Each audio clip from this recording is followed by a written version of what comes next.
Is HBar Crypto for the people or are they for enterprises? Why I think that HBar really looks like XRP. And I'm gonna admit it, I was wrong because in the last video, I said some things, put up some red flags that after consideration, after the comments from you guys, I took a deeper look into it and they aren't really red flags anymore. Well, one of them isn't. So here I am admitting I was wrong, but is there a future with Hedera? Well, here's where we're gonna dig deep into this video, looking into the governing council and the intellectual property of the consensus algorithm for Hedera, which is basically super important foundation for this whole network, right? So if you are invested in Hedera or you're coming in new and you want to learn more about it, then you don't want to skip this video. And if you want to, you can also check out the last video that I made that ruffled a couple of feathers. So other than that, if you haven't already done so, please be sure to smash that like button and smash the subscribe button. And once we've got that done, let's jump in. So before we get into the video, I just want to make a little spurt on learning. So a lot of you guys commented and corrected me in the last video, and quite honestly, I really appreciate that because that's what I'm looking for when I'm building this channel, right? I'm looking for people to point out where I'm wrong, because what's important is that all of us get corrected, because when we get corrected and we're willing to accept correction, that is the only time when we can learn, right? And that's the most important, because when we learn, we can make more informed decisions. So today we're going to really deep dive into the council and intellectual property, because I highlighted those as red flags in the last video. And you can check that there. But to make a long story short, those red flags aren't really red flags anymore. Well, one of them isn't. The other one is kind of subject to bias. You can make your own decisions after watching this entire video, because that's what I always encourage, right? Always do your own due diligence and research, and just don't count on the opinion of someone off of YouTube. Because listen guys, I don't completely do my research spot on all the time, right? Because I'm not writing or defending a thesis for my PhD. I'm here to get views, because nowadays, strangely enough, views pay more than PhDs. So that's where things are. You can get most of what you need to know from literally hedera.com/council, which highlights the Hedera Global Governing Council. So they are up to 39 highly diversified organizations that lead the Hedera network, and each council member is committed to network innovation, stability, and its decentralization. Now, if you go through this page, they have like a bunch of links that you can click into and look into them. I guess this one is the most interesting, the decentralized consensus and growth, which kind of highlights the roadmap of where they want to go. But the other ones, I really felt that it really isn't necessary. You really want to look at this from a business standpoint. If you're a business owner, then this will make a lot of sense. But here are basically Hedera's current council. They have Google, IBM.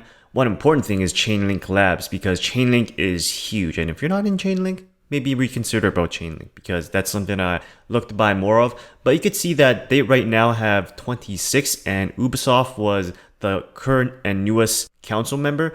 But they still have quite a few spots left, right? So they have about 27 to 39. So I think that's 12 if my math is right. I'm Asian, but I can't say that I'm super good at math. So about 12 spots left for the council. If you click this council overview button, it actually shows a video, and it says that their goals is really to host and maintain the initial network, right? Initial network nodes, setting up the governance framework, overseeing the software, overseeing the overall direction of the code base. The members of the governing council all share an equal vote into this, with input from the community. And I'm going to put that in air quotes, because here's the pros and cons. The pro is you have companies with a lot of history and experience making these decisions. But the cons is, let's say you own HBar token, right? Do you get to vote on the decisions that are made? So that's what is the gray area, because we don't really know, honestly. And if you don't, then that's a con. And it seems like, according to that video, a lot of these companies have the same thing in mind. Deutsche Telekom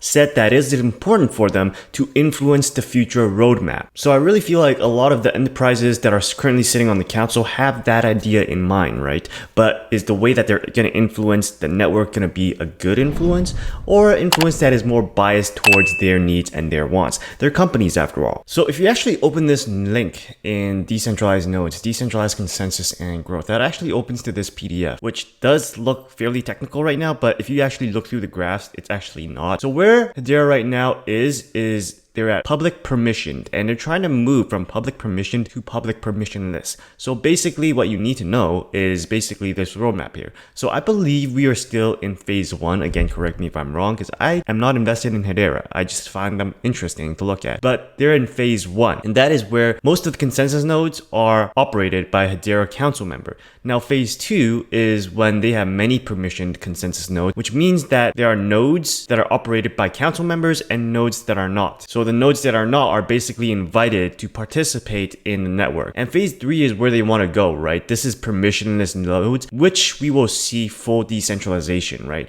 Because at that point, Hedera mainnet consensus nodes can be run with full anonymity. And after reaching permissionless mainnet, Hedera network can expand to thousands of geographically distributed nodes. In other news, going back to the council, it looks like in this recent blog, which came out at the start of the year, the recent announcement said that there's going to be an allocation of 10.7 billion HBar tokens, which is approximately 20% of the total supply, that is going to go towards the expansion of the Hedera ecosystem and the HBar economy. So this was decided by the council, and this really does help promote and advance the Hedera network, because that's what developers like, as said by a developer. So a lot of how I look out for you guys is literally by stating what I see, right? And in the last video, you could see that I slammed on Hedera because it is highly centralized.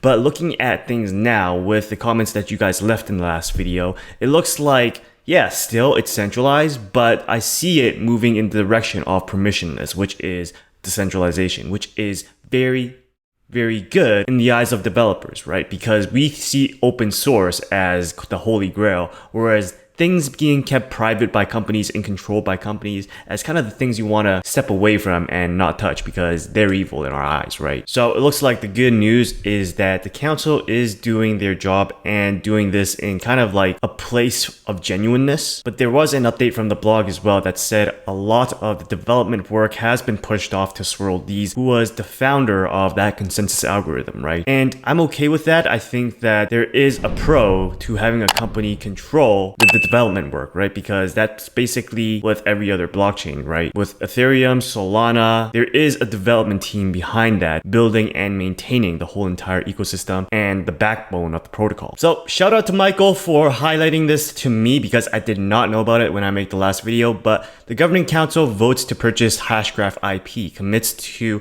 open source world's most advanced distributed ledger technology. So this is one of the things that I saw as a red flag, right, that I didn't know about. But the governing council has voted to purchase the IP, right, the HashGraph consensus algorithm from Swirl D's, who was the original creator of the HashGraph consensus algorithm and founding member of the Hedera governing council. And they voted to take this step to enable broader community participation. And with these technical controls in place to ensure that Hedera network state cannot split, HashGraph patents are also no longer needed. So this open sourcing is fantastic news for developers, because that will further accelerate the development and it will also expand the number of contributors. So one of the things as a developer that we don't like honestly, it's IP, things like that, because we just want to code, right? We don't want to deal with legal things. And with things being open source now, we don't have to deal with those legal things. So that should draw more attention into Hedera. But let's talk about some thoughts. According to Hedera, they are the most used, sustainable, enterprise-grade public ledger for the decentralized economy. So I will say that I'm completely wrong when I compare Hedera to things like Bitcoin, Ethereum, and etc. I will say that to me, Hedera is more like XRP, because there is a centralized component,